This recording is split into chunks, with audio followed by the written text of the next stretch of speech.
Hello students, today we are going to discuss about the biosynthesis of protein. This is commonly known as a translation. Into the last lecture we have already discussed about what are the specific requirements or basic needs to run the translation.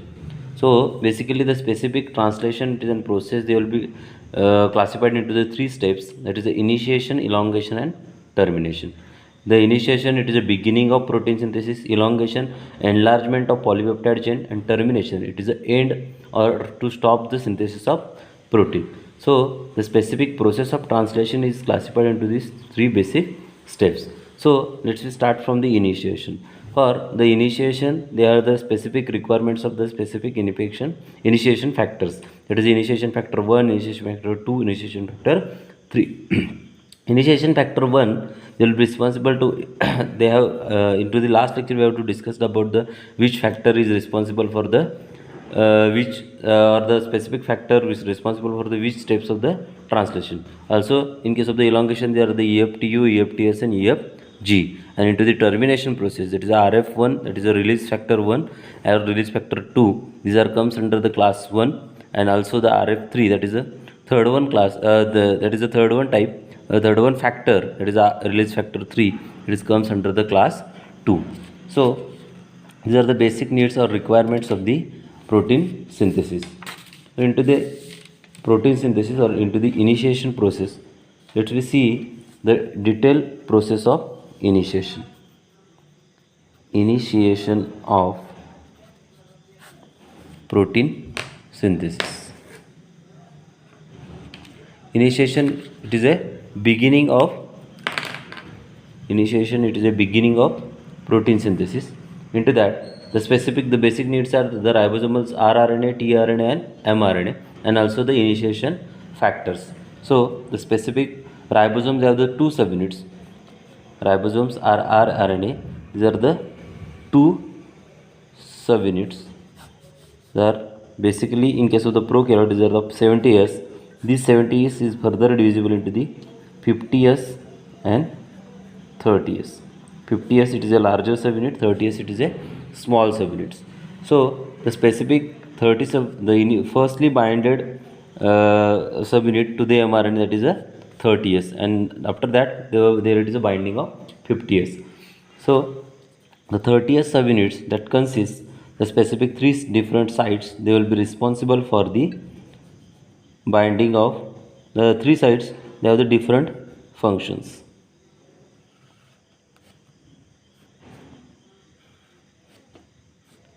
It is a E site, then it is a P site,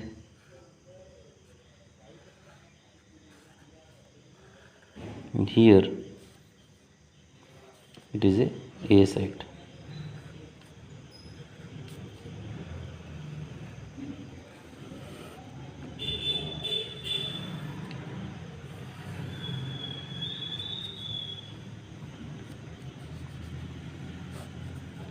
It is a ribosomal subunit, and this is a mRNA. It is a 5 prime, it is a 3 prime. This mRNA that consists here, it is a Shine Dalgarno sequence. This Shine Dalgarno sequence, they will be responsible to locate the initiation codon. Then here that is initiation factor 3.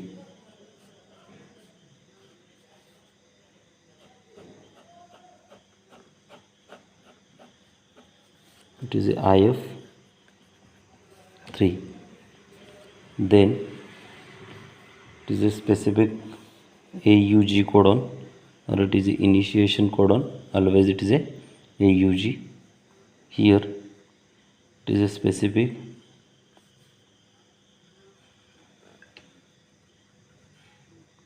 tRNA, they will carry, or it is a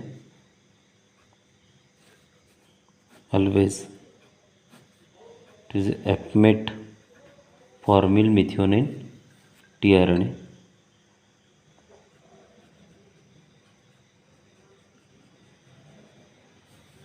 After that, there it is a binding of initiation factor 2.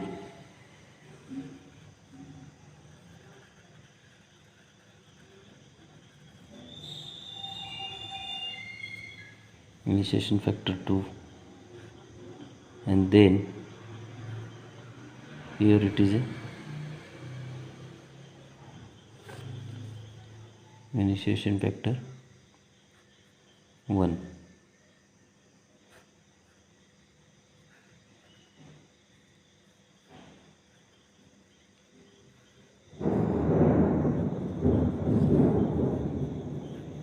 Initiation factor 1, then it is a initiation factor 2, and this is a initiation factor 3.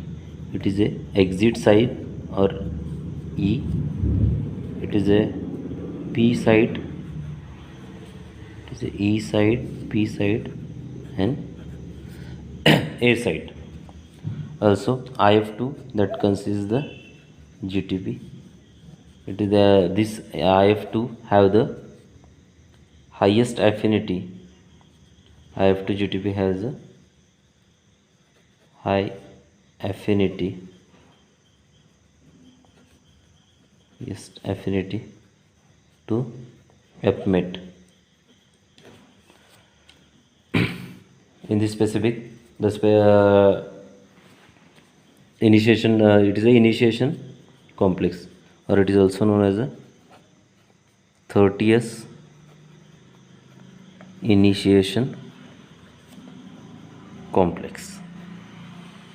This 30th initiation complex, they can find the specific initiation factor 3 at the E site, the specific APMET or formyl methionine tRNA, or it is a loaded tRNA at the P site, and the specific this formyl methionine tRNA, it is carried by the initiation. Also they have the highest affinity to IF2. This IF2, it is present on the IF1. This IF2 GTP activity, they have the highest affinity to APMET, and then the specific when the APMET tRNA at the P site, it is a 30th initiation complex. So in case of the above diagram, the IF2 mainly interact with the IF1. IF2 mainly interact with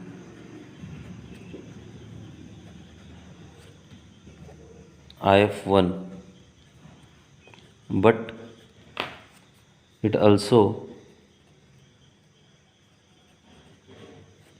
partially recognized with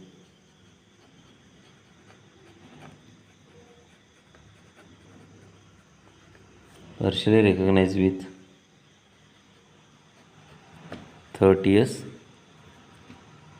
ribosomes.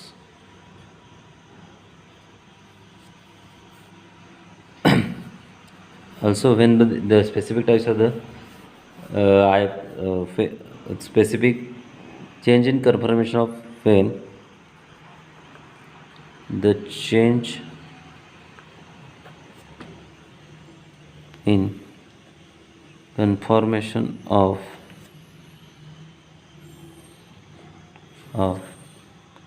IF3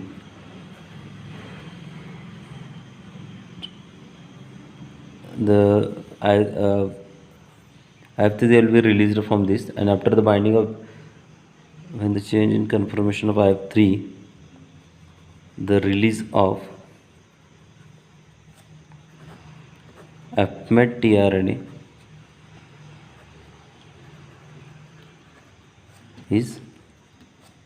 takes place.